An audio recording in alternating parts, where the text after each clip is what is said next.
네, 고 김유나 양과 미국인 킴벌리 씨의 이야기 함께 보고 오셨습니다. 짤막 대담에서는 앞서 보신 영상에 이어서 한국의 장기기증 현실에 대한 이야기를 나눠볼까 하는데요. 오늘 이 자리에는 사랑의 장기기증 운동본부의 박진탁 이사장 나오셨습니다. 안녕하십니까?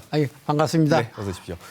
앞서 VCR에서도 보셨듯이 우리나라에서 이렇게 장기기증 유가족과 이식이 만난 건 처음이라고 들었습니다. 그렇죠. 네, 예. 미국 법이 적용돼서 이렇게 만남을 할 수 있었다고 그렇죠. 들었는데 예. 왜 우리나라에서는 이렇게 그 장기 기증자와 이식인 간의 만남을 제한하고 있는 건가요? 만나면은 혹시 금증 거래든 부작용이 있을까봐 아예 그런 생각조차 못 하고 있는 거죠. 예. 법으로 막고 있는 겁니다. 근데 미국에서는 만남을 허용하지 않습니까? 그럼 미국에서는 뭐 그런 부작용이 전혀 없나요? 받은 누가 장기를 이식 받았습니다. 건강하게 살고 있습니다. 이 얘기를 반드시 해주고 그 다음에는 서로 편지를 주고받도록 중간기관에서 연락을 잘합니다. 네. 그러다가 만나기를 원하면 만나기도 하고 그렇게 하고 있죠. 근데 한국에서는 그 만남을 일단 지금 제한을 두고 있고요. 그렇죠. 네. 제한이 아주 금하고 있는 거죠. 예. 아예 금지를 하고 있네요. 예, 금지하고 있는 거죠. 지난 20일에 뇌사장기 기증인 유가족 모임인 도너 패밀리에서 예. 이 장기 기증인 유가족과 또 이식인 간의 어떤 교류를 허가해달라 이런 예. 요구하는 기자회견을 했죠. 그렇죠. 네, 어떤 차원에서 이루어진 겁니까? 두 번째 기자회견인데요. 미국의 그 킴버리와 유나 양의 예를 보이면서 우리나라에서 기증한 그 유가족들 대표들을 모셔서 제발 우리도 그렇게 했으면은 기증한 후에 그런 보람을 느끼겠다. 그래야 이것이 활발해지겠다. 그런 목소리를 낸 거죠. 네. 그렇다면 우리나라의 장기 기증 선진국과 비교해서 어떻습니까? 구체적으로 좀 설명해 주시죠. 인구 100만 명당 스페인의 경우는 48명, 미국의 경우는 33명인데 우리나라는 아직 8명에 불과합니다. 그래서 이런 것을 극복하기 위해서는 이렇게 만남의 시간을 허락해주면 활발해지리라고 보는 거죠. 그러니까 인구 100만 명당 뇌사 장기 기증인이 그렇죠. 아까 스페인 같은 경우에는 38명인가요? 48명? 48명. 예. 미국이 이제 33명이고 근데 예. 그 입에서 한국은 8명밖에 되지가 않은데 네. 그러면 제주만 따로 봤을 때는 어떻습니까? 제주만은 그 뇌사자 기증한 통계는 여기가 갖지를 못하고요. 정부가 그렇게 발표를 또 안 하니까 장기를 기증하겠다고 한 등록률은 전국에서 한 15번째가 됩니다. 그러면 17개 지자체 중에 그렇죠. 15위 저주하네요. 예. 이렇게 장기 기증이 활발하지 못한 이유 어디에 있다고 보십니까?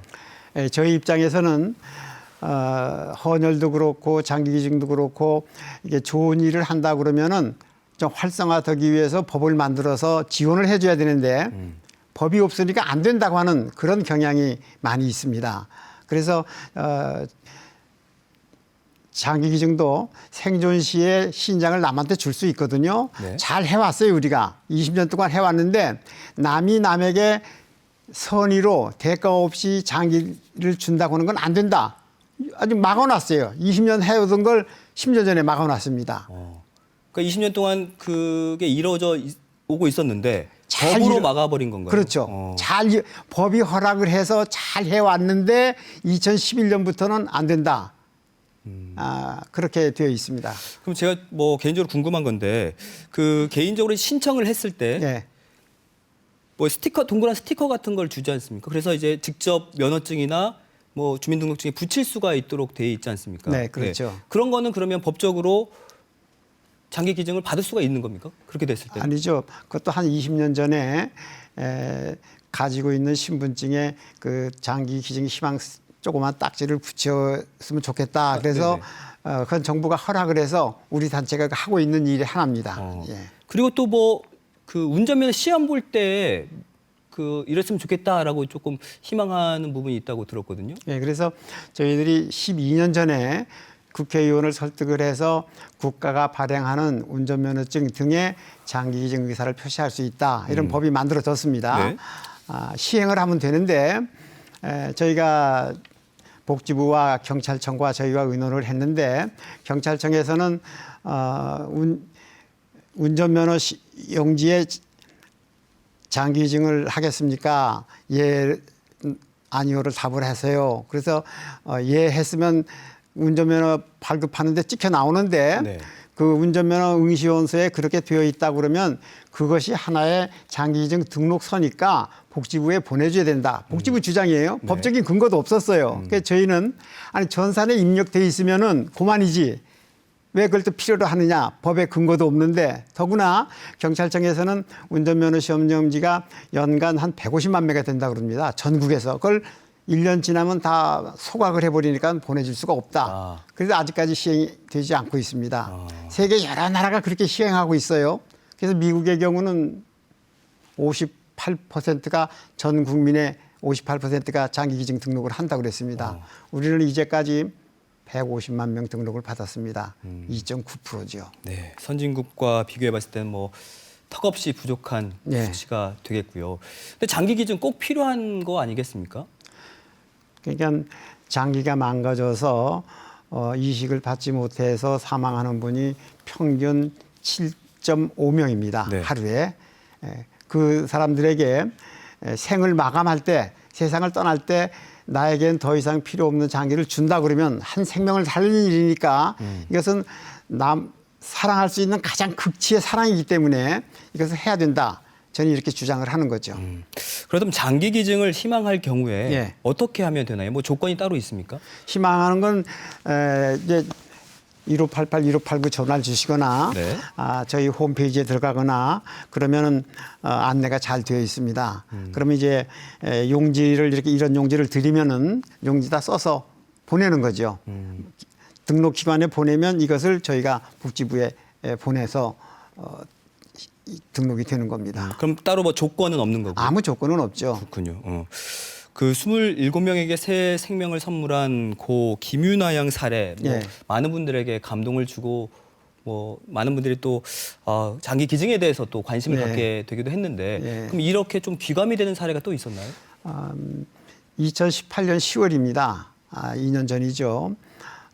여기 제주에 사는 그 김선홍 군이 아르바이트를 마치고 집에 가는 중에 노인이 몰고 가는 손수레를 밀어주다가 교통사고를 당했습니다. 그래서 장기를 기증했어요. 네. 그래서 저희가 LG복지재단에서 제주의 의인이라고 그래서 5천만 원의 격려금을 주고 저희는 저희 그 제주에 있는 라파엘 집에 그 김선홍 군을 기리는 또 동백나무를 심어서 그분을 위로한 일이 있고 1년이 지난다면은 1년 지난 후에 가족들 오라고 그래서 또 우리가 그런 기념식을 해주고 그랬었습니다. 오늘 뭐 이사장님과 이야기 나누다 보니까 장기 기증이 어떻게 보면 좀 활성화되기 위해서는 뭐 사회적 인식도 물론 개선이 돼야 되겠지만 제도적으로 좀 보완이 필요하다라는 생각이 들거든요. 어떤 게 그렇죠. 필요할까요? 제도적으로 이제 각막의 경우는 생후 2개월부터 100세 미만이면 누구나 다 할 수 있는데 각막이 장기법에 있기 때문에 조직법으로 옮기면은 의사가 아니고 훈련된 테크니션이면 누구나 다 적출할 수 있습니다.